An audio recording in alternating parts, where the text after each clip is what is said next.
Good afternoon, everyone. The first step towards change is awareness, and the second step is acceptance. I welcome you all to the today's webinar, which is focused on celebrating diversity, World Down Syndrome Day. We come together to honor the uniqueness and resilience of individuals with Down syndrome. World Down Syndrome Day, observed annually on March 21st, which is today, provides us with an opportunity to raise awareness, celebrate achievements, and advocate for the rights and inclusion of people with Down syndrome in every aspect of the society. We will delve deeper into the understanding of the different myths, advancements, awareness about the people with Down syndrome. Just to get an understanding, Down syndrome is a genetic disorder caused when abnormal cell division, chromosome 21, causing developmental and intellectual delays. To delve deeper further, we have our two eminent speakers with us for today.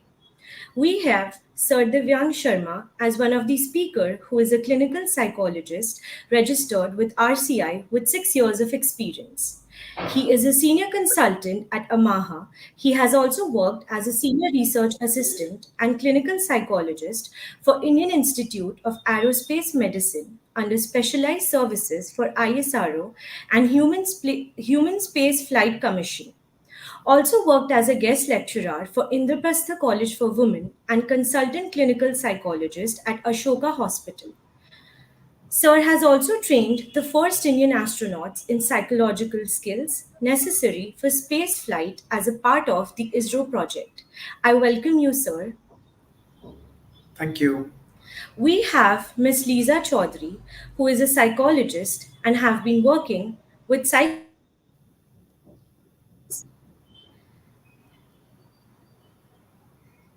We have Ms. Lisa Chaudhary, who is a psychologist and have been working with PsychSpace for the past 1.5 years.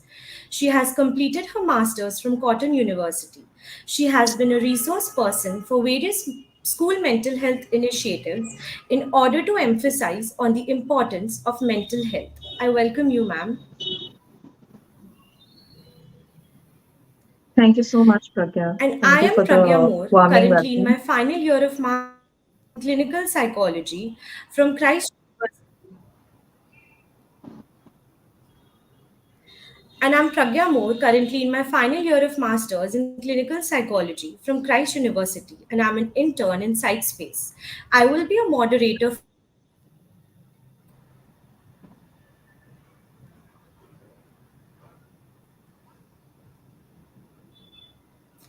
I warmly welcome both of you.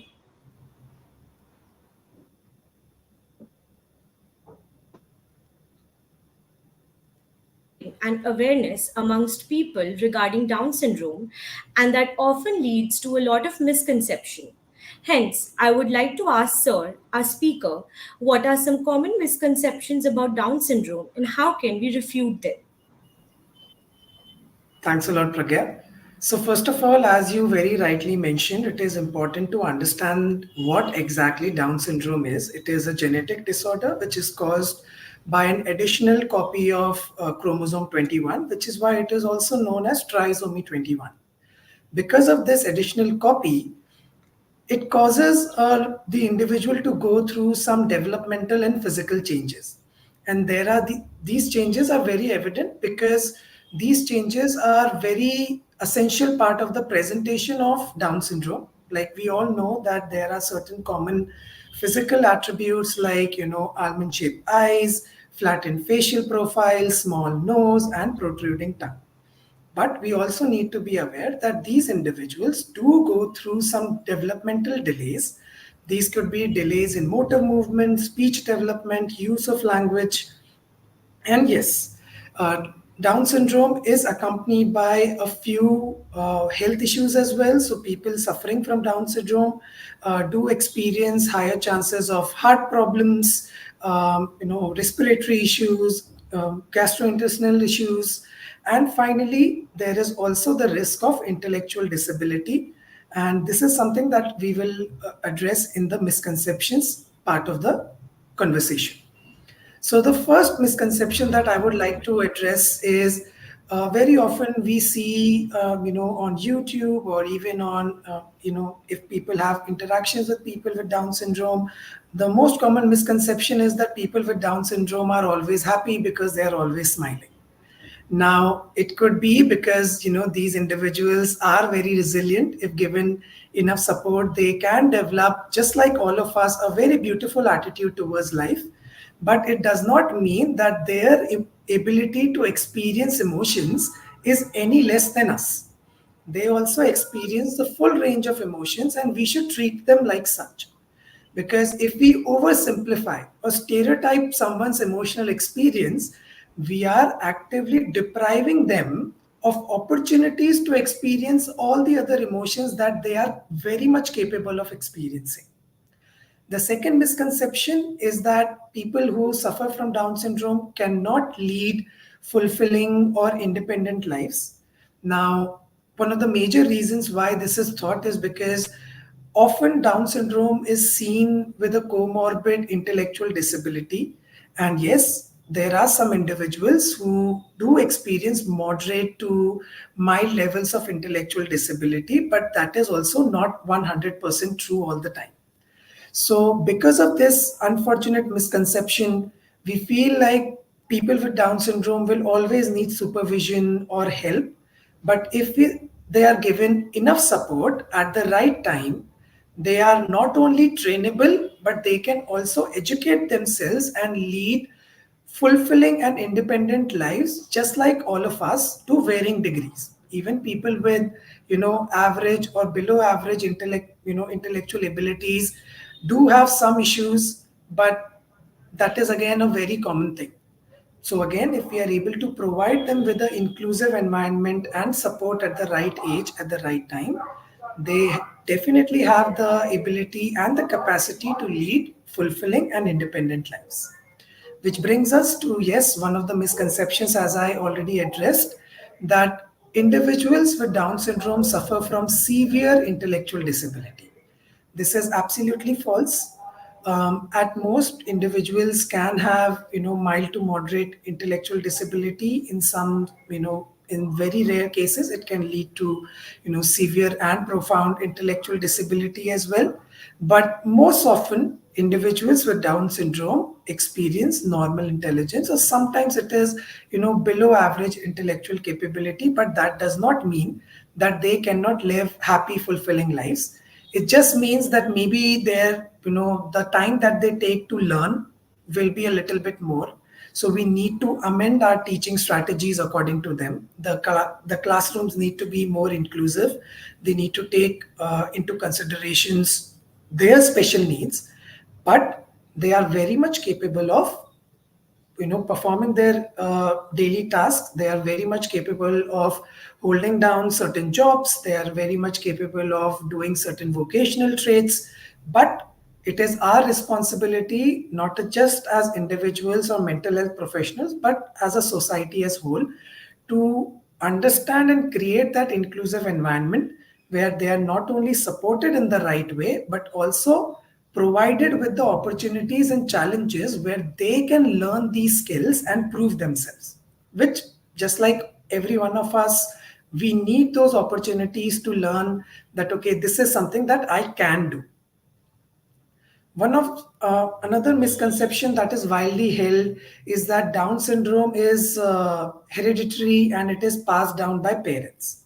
Now we have to understand that while Down syndrome is a genetic disorder, there is a lot of research that indicates that individuals who are perfectly fine, who don't have any history of Down syndrome in their families, they can also conceive a child who has Down syndrome. So there is no research that suggests that, there are certain parents or certain families that will pass down these characteristics. So we need to be sure that, which is why one of the most important things that is happening now is early detection, right? That individuals can go and get this thing tested, because just because you are two normal individuals does not mean that, your risk of the child's risk of getting Down syndrome is any more or any less. Yes, if the maternal age increases, as the maternal age increases, the risk for Down syndrome does increase, but that is also not always guaranteed. Okay. And one final misconception that I would like to talk to everyone about is this misconception that people with Down syndrome are all the same and they behave the same, right? Just because there are some, similar facial and body characteristics does not take away their individuality. They are very much just like all of us. They are unique in their own selves. They are unique in the way they look at the world and they feel about the world. And we need to treat them as such. We need to treat them as individuals capable of experiencing full range of emotions, full range of thoughts, and able to express themselves in the similar manner.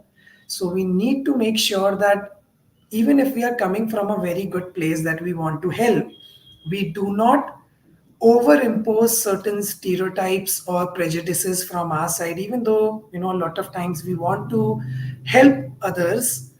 We might feel like they might need our assistance, but it is always a good idea to go ahead and ask them if they need our assistance, because as I said, most of them will be able to communicate their needs and emotions very clearly. So I think this is something we all need to understand. Very insightful information, sir. It is hence very important to challenge these misconceptions as it helps us to foster a more inclusive and supportive society for individuals with Down syndrome. And as we all understood, that Down syndrome causes intellectual and developmental delay, and how much of a role a family plays by providing support, opportunities, love is also something very important to understand. So, now I would like to ask, ma'am, how can families support a child with Down syndrome in their development and daily life? Okay, thank you, Pragya, for the question. First of all, talking about parents, talking about families who have Down syndrome kids. First, babies with Down syndrome, they are born, you know, to parents of every age, to parents of every social class and race. It doesn't happen to lower socioeconomic strata or higher socioeconomic strata. There are no such specific standards.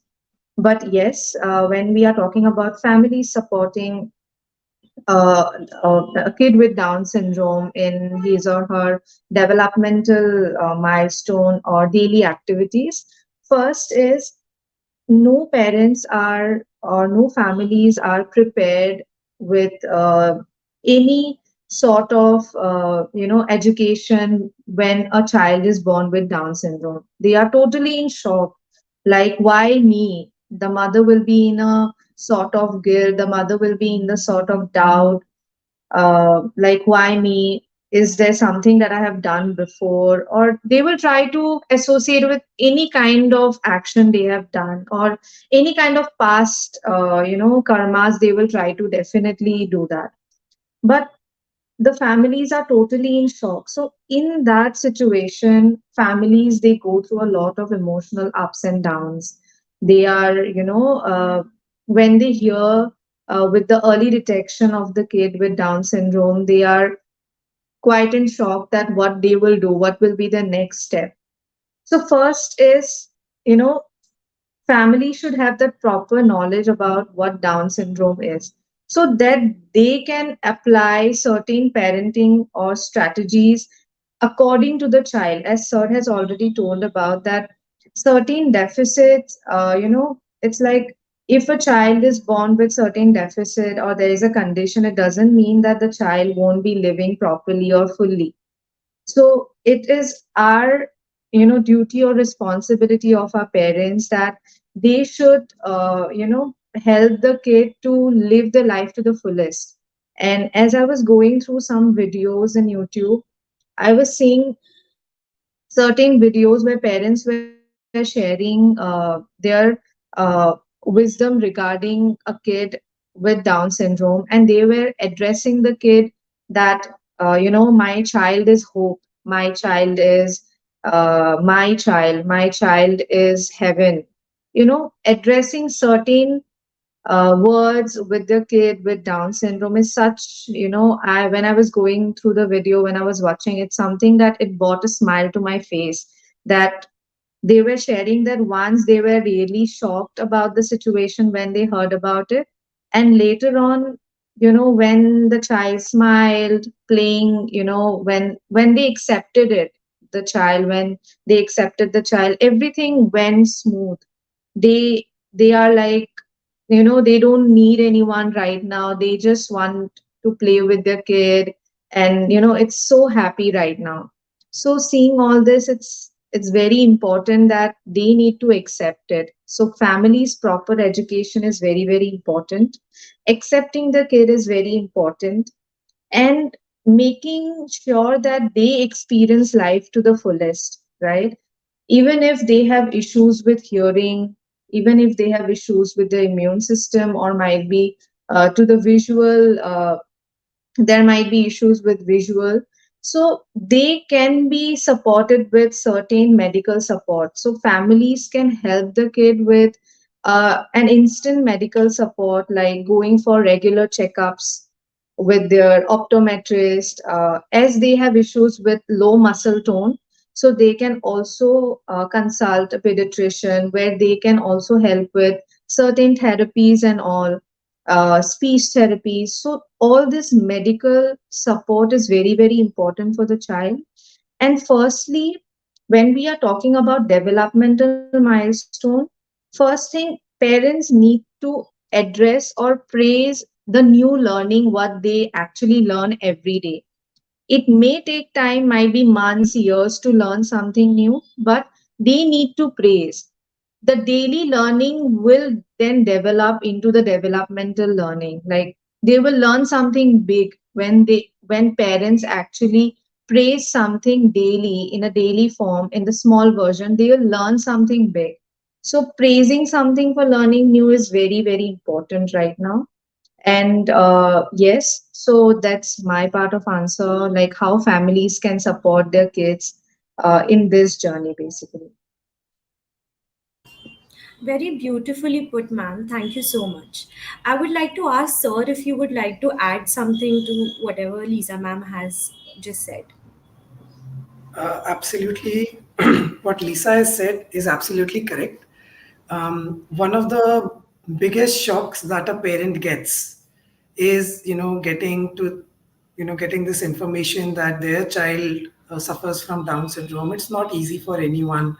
Even if you are very educated about what Down syndrome is, you know that it is going to come with a lot of challenges, right? Which is why, early interventions have become very important. When we deal with individuals suffering from Down syndrome, it's not enough to deal with the individual, but also their families. And as Lisa has rightly pointed out, because the families are a huge part of the support system that we can, that structure that we can create for this individual. Because if and when they get the right amount of support, they will definitely be able to improve in their lives, learn new things, because even if it is a little bit slow, that support is very essential. So, psychoeducating the family, managing expectation, giving that information, sometimes family counseling, family therapy, all of these things become very important, which is why now you will see that there definitely are support groups for individuals going through Down syndrome, where they get together and talk about their experiences, but also for the parents. So they can also get together, talk about their experiences, learn that they are not alone, and that there are others who might be going through similar situations as them, and take inspiration from them. Take some learnings from other parents, talk about their own learnings and how they were able to help their child, and they are able to continuously support their children, is very, very important. So I completely agree with what Lisa has just put forward.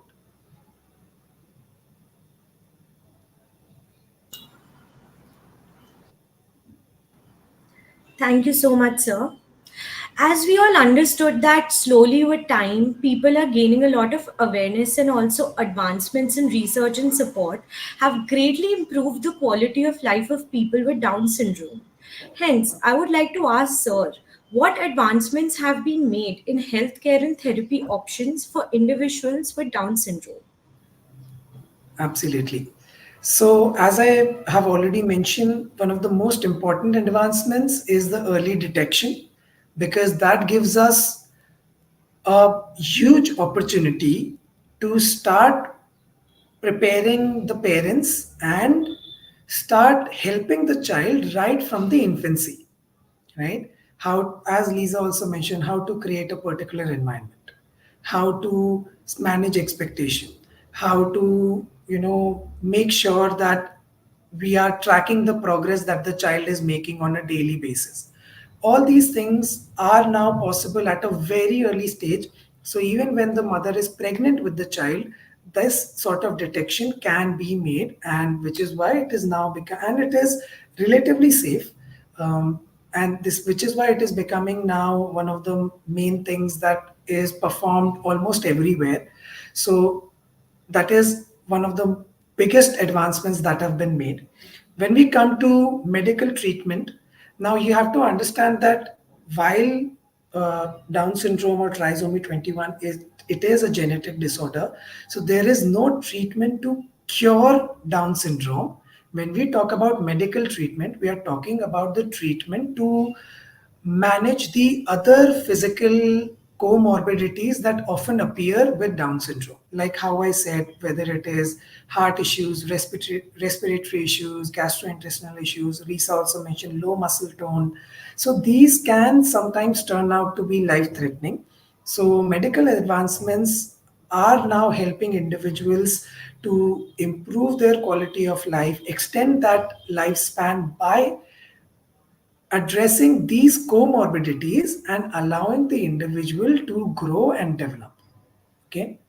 Then in the therapeutic setting as well, we now have various modes of speech therapy, occupational therapy, vocational therapies, physical therapies, a combination of these things based on the specific requirement of the individual can greatly help that particular individual or that child to grow, becomes independent and self-sufficient. So again, not going to go into a lot of details because I'm hoping that this reaches out to a larger audience. So if you feel like someone who has Down syndrome, or there's a child who's suffering from this, or you have a child who's suffering from Down syndrome, please feel free to reach out to a clinical psychologist near you or a psychologist near you and talk to them about what it is, get educated, and they will give you all those information in all the detail that you want. So again, putting aside the therapeutic process, we can also talk about what sort of advancements have there been in other areas, which one of the major areas is education. So inclusion and inclusive classrooms have become a very important part that are now getting a lot of attention. I do agree that there is a long way to go for us to become a very inclusive society, when especially even if we are talking about education itself. But making sure that classrooms are inclusive and we present certain curriculum that are tailored to the needs of these individuals is very important.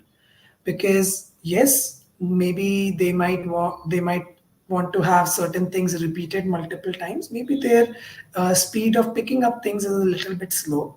But if we can just provide them with that environment and that curriculum, they will definitely benefit from it, they will definitely learn from it. And that is again fostering independence, individual strengths, and providing appropriate accommodations to these particular individuals. All of this makes the educational setting a very important thing that we should not ignore, right? And again, when it comes to society as a whole, as I said, social support services are now becoming much more robust. Again, there is always room for improvement. So, as I said, support groups for individuals and their family members are becoming really important part of not just the therapeutic setting but also social work and social service. So creating such communities, talking about it openly, sharing experiences with one another is again a very important part. And while we are on this topic, I would also like to share a personal experience. When I was in my bachelor's, we did an internship in an institute in Jaipur called Disha, and which is where children suffering from different sort of disabilities or different sort of genetic or behavioral issues, they would come there.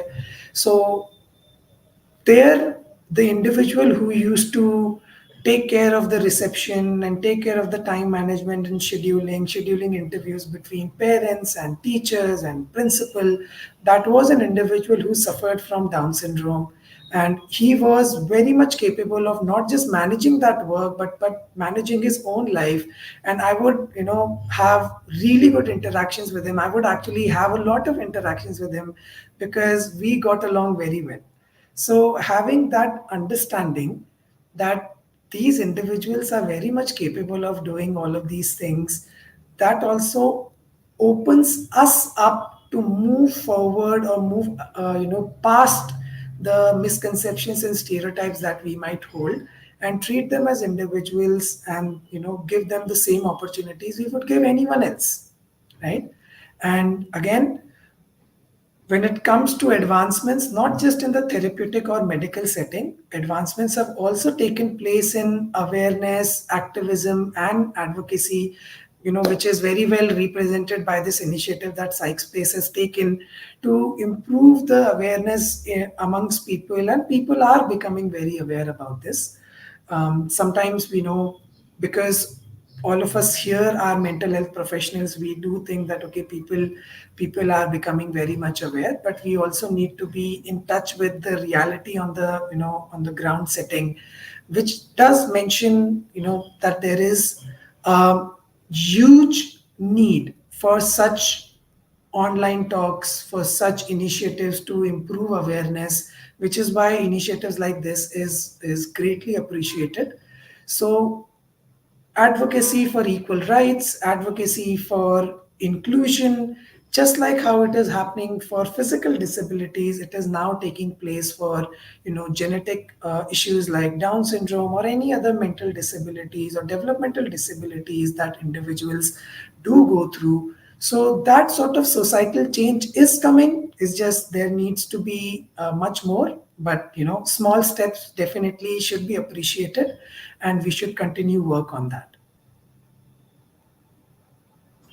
Thank you so much, sir. As it is very important that before we actually accept, it is very important to become aware about something.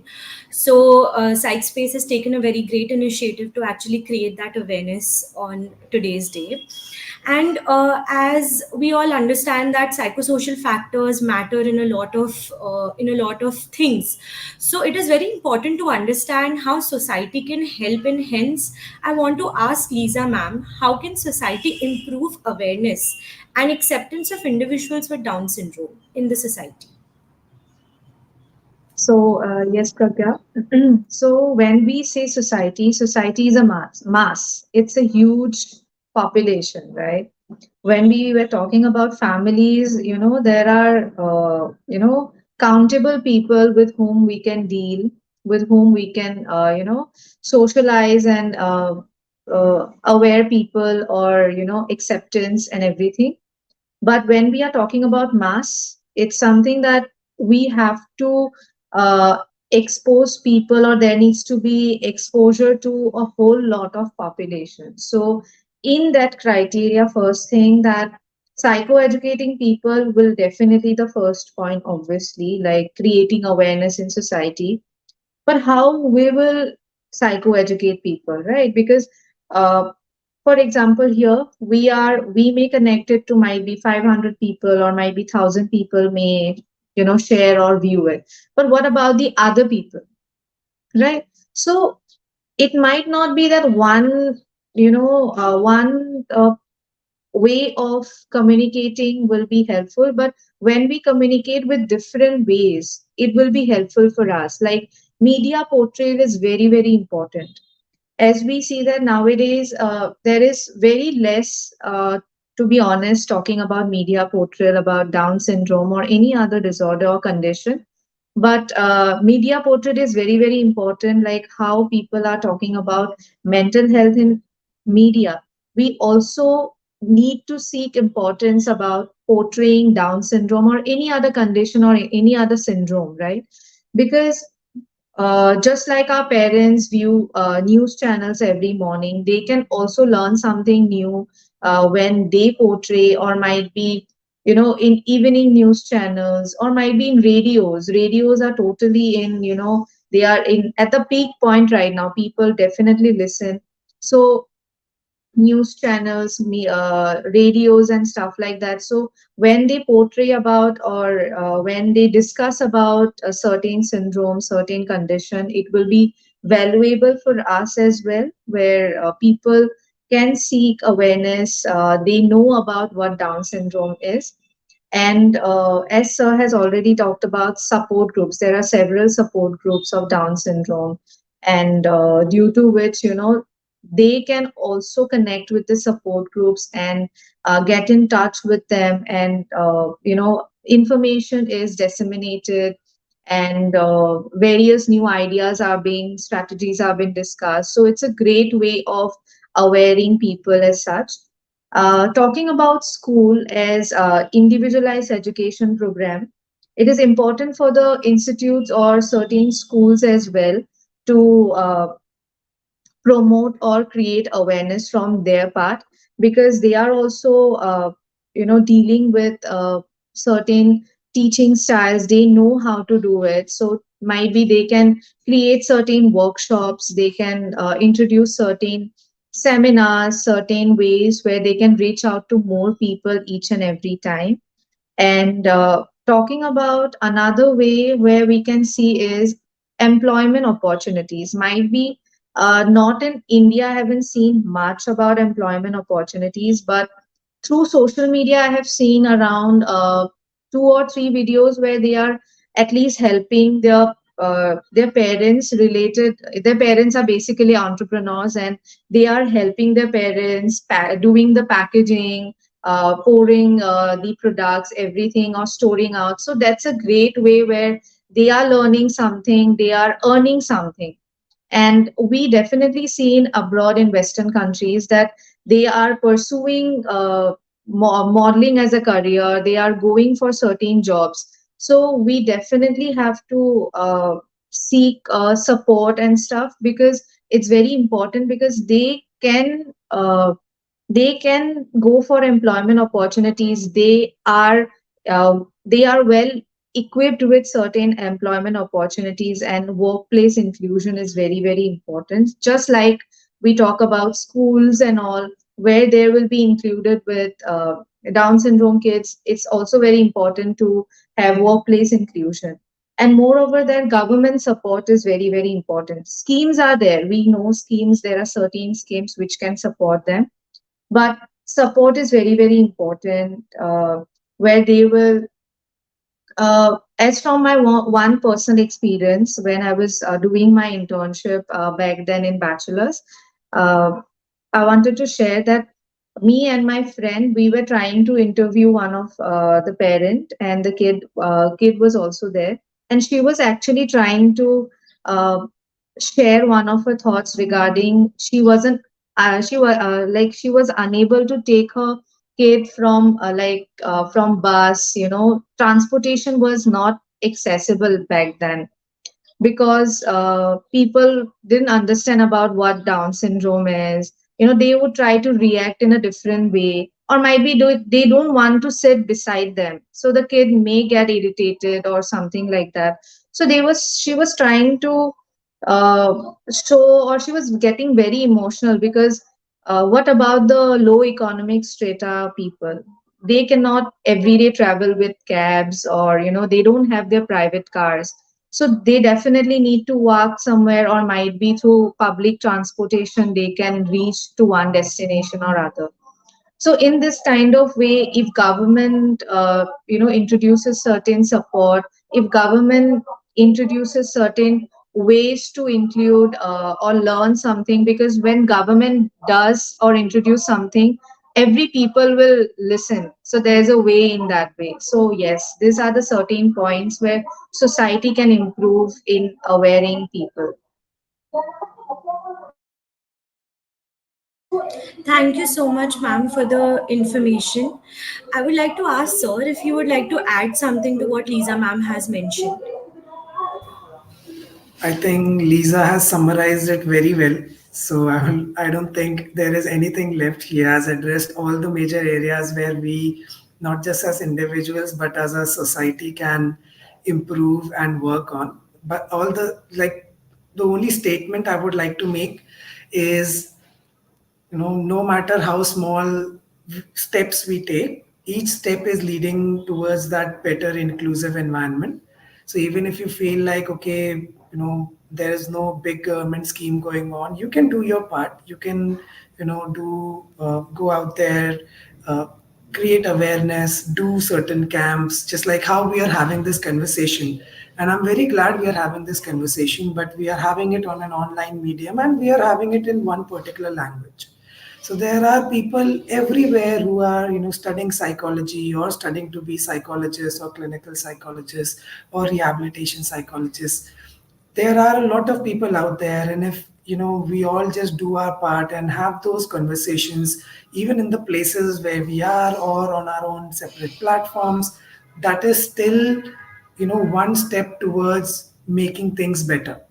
Yes, we should be looking forward for society as a whole or a larger group coming together and doing these things, but we need to be realistic about that. It does take time, but I feel like the progress has started. There's a long way to go, so no need to lose motivation or lose hope. I think we are very well moving towards that particular society that we all want.